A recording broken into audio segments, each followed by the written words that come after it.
Okay, what's up, everybody? Welcome to the Backyard Variety Tour. As always, I'm your host, Ian Pozz.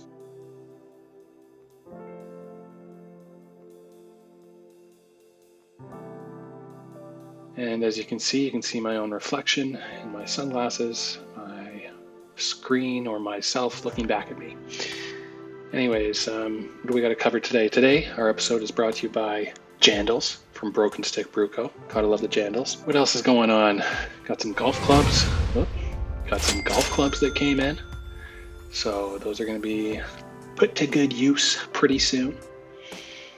Gonna hit up the links, as they say. Yeah, so as everybody saw, we have merch available at our merch store, backyardvarietytour.com. You can go get some merch.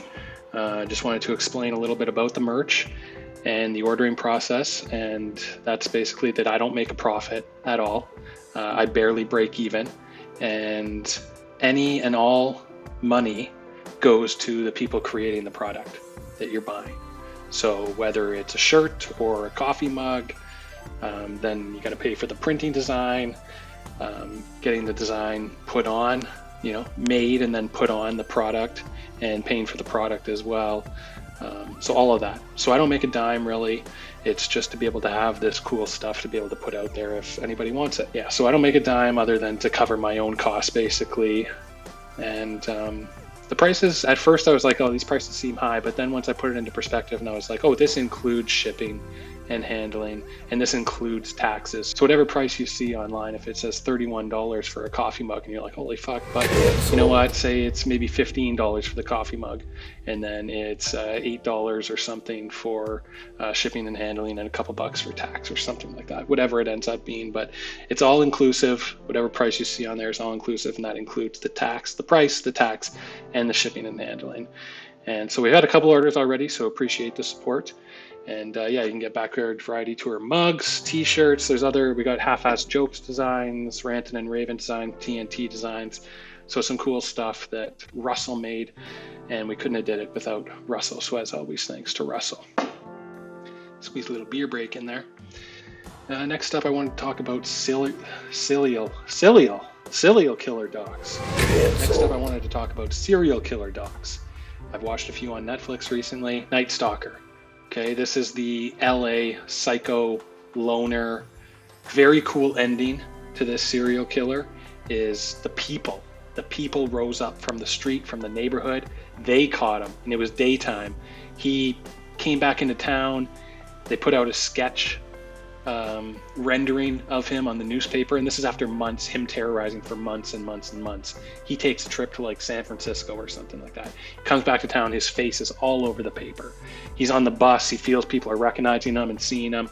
He gets off the bus, he ends up in this neighborhood. All of a sudden he starts running. He starts running for his life because people recognize him and they start chasing him. And it's pretty wild. So it was like a people's arrest, but he terrorized people essentially at night by breaking into their house at night and tickling their feet with a feather. No, I'm just kidding. He did horrible things. He had so many murders and rapes and kills and whatever, and all that. But a very good doc, 4 episodes.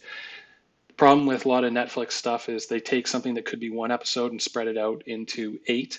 These ones I found were quite compact. They actually told a solid story. They didn't waste any time or money kind of thing. It's just 4 episodes in and out, and they didn't need to double up on a bunch of information. That's what a lot of these docs I notice do nowadays, is they don't have enough information to make it a 4-part series, and they just keep doubling up on stuff from the first or previous episodes and stuff like that. So the Night Stalker, very cool, one of the most famous serial killers of all time. The next one on Netflix as well, another 4-parter, also just very tight, very condensed, very good, super entertaining. Sons of Sam, it's called, and that's about the New York City psycho loner, David Berkowitz, and he was part of a cult, this kind of religious cult. And I do believe that there was more than just David Berkowitz as the killer. I do believe that there was like 6 shooters. Sometimes someone's a spotter, sometimes someone's a lookout, sometimes someone's a shooter. Very interesting doc. I don't necessarily think it's even a conspiracy theory, because the facts of it being true are just so laid out, and it's really just the NYPD that wants to keep it as a lone man killer, because they don't want to look like fools, and they want their paperwork all to stay the same and everything like that. The NYPD doesn't doesn't take lightly to looking like a fool. So everything's going to stay the same on that.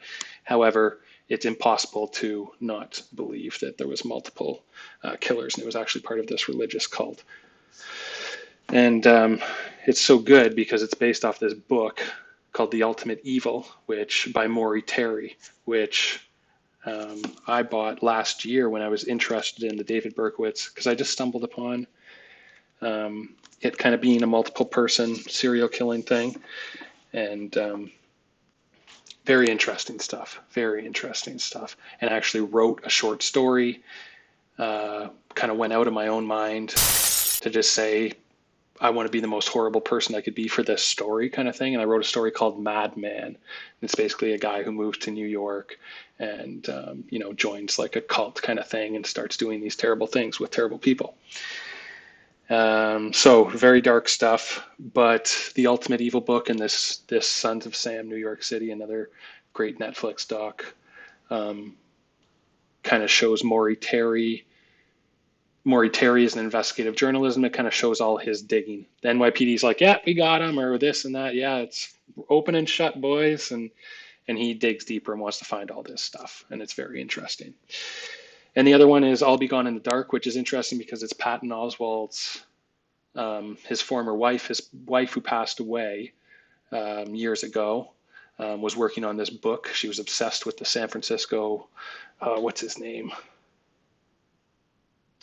I can't think of his name, but he was around the same time as Zodiac and some of these other serial killers. They actually called him the original Night Stalker, I think, at one time. But anyways, another serial killer who's much worse. He turned out to be a cop. DNA caught him 25 years later, something like that. So I'm sure everyone's heard the story, but now you have like an 8-episode thing about Patton Oswalt's wife, and Patton Oswalt produced it, and it's tastefully done. So I would check I'll Be Gone in the Dark on HBO Crave. Another thing I bought recently is I've been watching podcasts throughout this whole time, and a lot of comedian podcasts, and they've all been talking about Steve Martin's audiobook and how it's so good and how he actually narrates it. So I just went and bought that. I started it, haven't got all the way through it. I'll touch back in on that later, but Steve Martin's audiobook. Okay, and let's get into the half-assed jokes.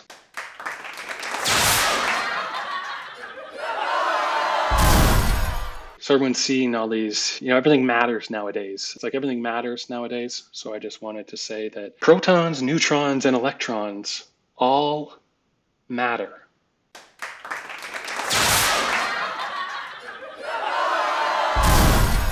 Okay, and that's the half-assed jokes. Okay, let's get into the rantin' and ravin'. So ranting and raving on why I'm not successful on social media. Because I'm average. Being average. I'm a C. I'm a Toronto 5. Maybe I'm a 6 because my career can be lucrative with no ceiling at times. But I'm not ugly and I'm not gorgeous. I'm right in the middle. I'm a middleman. I'm the guy you pass on your way to heaven or hell. Call me purgatory. Nobody wants average. They want drastically one way or drastically the other. So either super good looking or super fat and ugly. That's who makes it on Instagram and social media these days. No one wants to see or hear from someone who's normal and even keel with common sense. They don't want someone who's just blue collar or white collar or somewhere in between. You have to be extreme. You have to be extreme collar with spikes and leather. That's why people who are drastically one way over the other get the most attention. But I'm not just one way. I'm too layered to be one way. I'm too witty to be one way, and that's why I'll sit in the middle for the rest of my life. Call me Malcolm, I don't care. But to me, the middle is the best place to be because I can straddle both worlds and I can understand both sides. And if I'm not fat enough or gorgeous enough, too bad. At least I'm still more talented than those skinny fatzos will ever be. So just wanted to make it official, guys, that Bert Kreischer is my role model, hero and role model. And from now on, I'm not going to be wearing a shirt ever again.